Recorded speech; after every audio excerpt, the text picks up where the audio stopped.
get some expo on what to say, but I still to Dr. Alakija.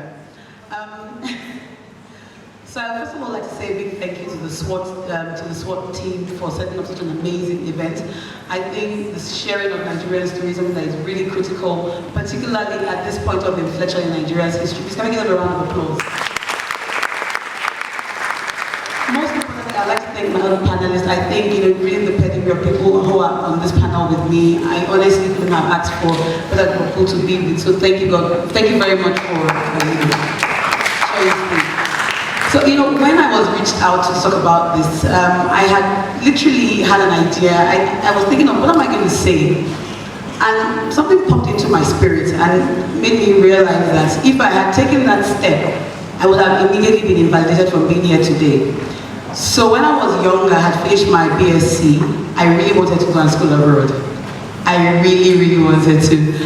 And for whatever reason, I couldn't get visa, even for countries I'd been to before, I couldn't get a visa, and that put the end to that dream. So I think God knew that this day was coming, hence the reason why I didn't get the visa to go abroad. Otherwise, I may not be fully homegrown as now I am. Now, so one of the things that really shaped me was I grew up in the university environment. My father worked at the University of Lagos. But I also had the benefit of a mother who was a banker when it wasn't popular for women to be bankers.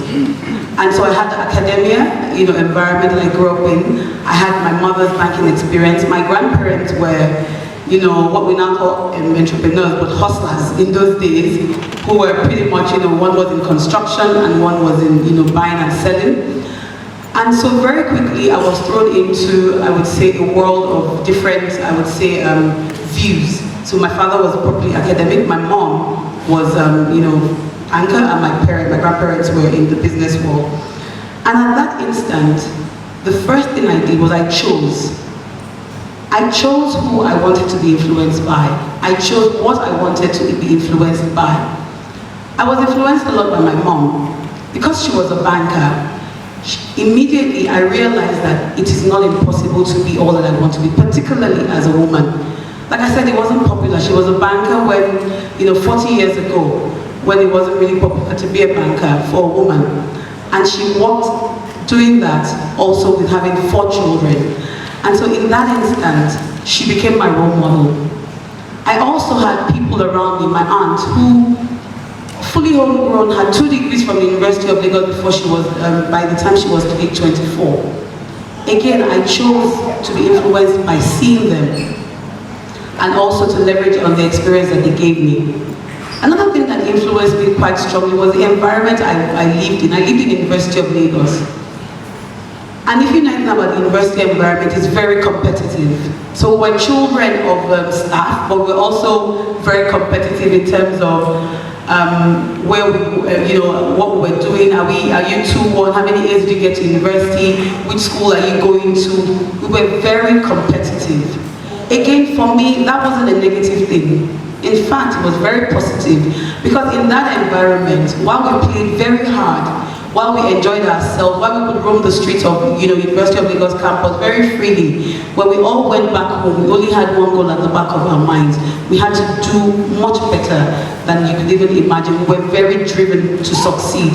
So I chose what influenced me, and because that was very critical to my success, I chose to be influenced by my mother, who was a banker, which gave me the power to think I could do anything as a woman. I didn't see any obstacle. My mother didn't see herself as a woman. She saw herself as a person that was trying to get the job done.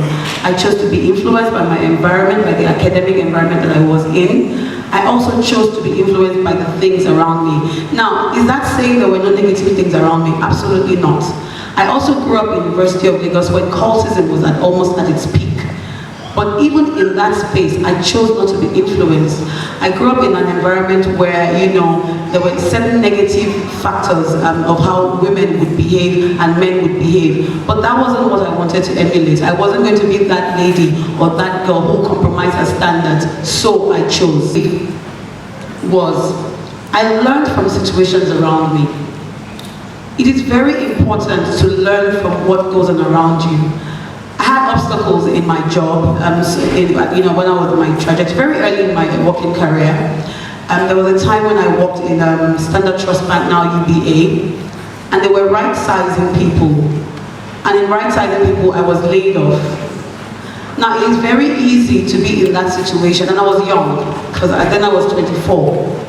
But it's very easy to be in that situation and think that life is over.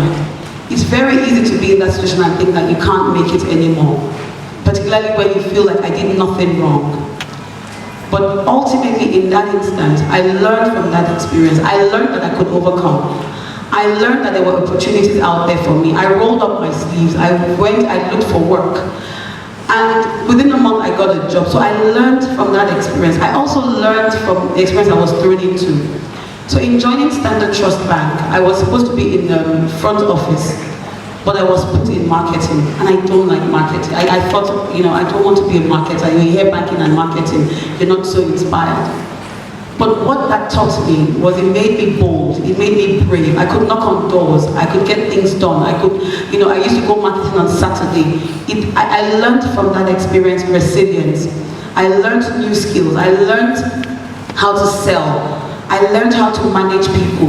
Learn from your experience. No experience is negative. Every experience has a positive spin to it. You may not see it, but there is a reason why that experience was necessary. I couldn't understand why I didn't get the visas in that period. But standing here today in this platform, it is for that reason, because God knew I needed to be able to share this with you. That's why I didn't get that visa. But at that time, it never made sense. But it made sense to me just this afternoon I was coming here. So learn from the experience that you have. The other thing that I also learned to do was leverage my experience. So when I was transitioning from banking to stockbroking, stockbroking was at the time seen as a profession for old men and fuddy-duddy men. It wasn't an environment where young people used to go into. It wasn't an environment for vibrant growth. But I got in there, and what did I do? I brought all my skills from banking. I took it into that environment, and it felt like I was selling the same thing, but I was selling to a different audience, and I had more information and I had more knowledge than most people that were there. So I saw things differently. I leveraged my skills, I leveraged my experience, I leveraged everything I knew. I got into stockbroking. I was a dogged marketing person because I couldn't understand why things couldn't just move faster. I couldn't understand why we couldn't turn around sales, and why we had to wait for sales to come. Why couldn't we push and fight for sales? In that space, I initiated an idea where I said, why don't we call clients and tell them what's happening in the market? What I didn't know was that somewhere around the world, that was called sales trading. But in Nigeria, I felt, why do we have to wait for clients to call us? Why aren't we calling clients and saying, oh, this is happening, this is happening? And in my first experience doing that, I got an order of about maybe 50 million naira or something like that, 50 million units of a stock to buy, and I was super excited. So, I leveraged my experience. Now, I wasn't well traveled, I would say, but whenever I would travel for trips with to see clients would ask me, when you're talking about foreign things, I'll be laughing with them, I'll be gisting with them, like, oh, so you grew up in London? I'm like, actually, no, I'm fully homegrown. Yes, I did university in Nigeria, I did secondary school in Nigeria, even my MBA was in Nigeria, because it was important for me to let them know, even in Nigeria, we have people that are capable and they have never left abroad. Important to me was impact. I was so keen to impact people around me, my environment, just my ecosystem. Not only my ecosystem, but anybody that came in contact with me had to be impacted by me. But I wanted to do my MBA. My mother begged me, please go to University of Lagos again. I said, Mommy, no. I said, I want to learn. I want to learn what I need to be able to use and to impact people positively. And I went to LBS. And it has been some of the most fundamental learning I've ever done in life. It shaped my mind. It showed me that it was possible for Nigeria to be more, to do more. It shaped me it was possible to be the kind of leader that I thought and I knew that I could be. Impact. What are you impacting? Who do you want to impact? How do you want to impact people? And that has been in the recent time, that has been something that has been a real focus of mine. I want to impact people.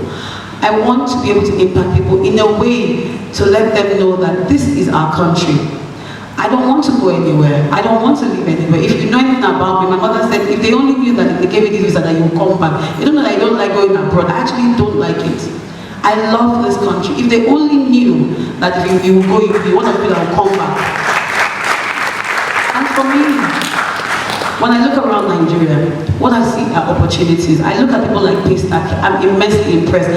I'm in the finance world and I can tell you he is doing some amazing things. If I give you the number in terms of actual trade transactions that he does in the month, it is staggering. And he is one of the many few. When you listen to people like him in the same industry, like InterSwitch, there are so many things that are happening. And it is so important that we recognize that right here in Nigeria is the opportunity. Here, right here is a chance to show the world that we are made in Nigeria, we are proud in Nigeria, and Nigeria is going to succeed and will be great in spite of what we're going through.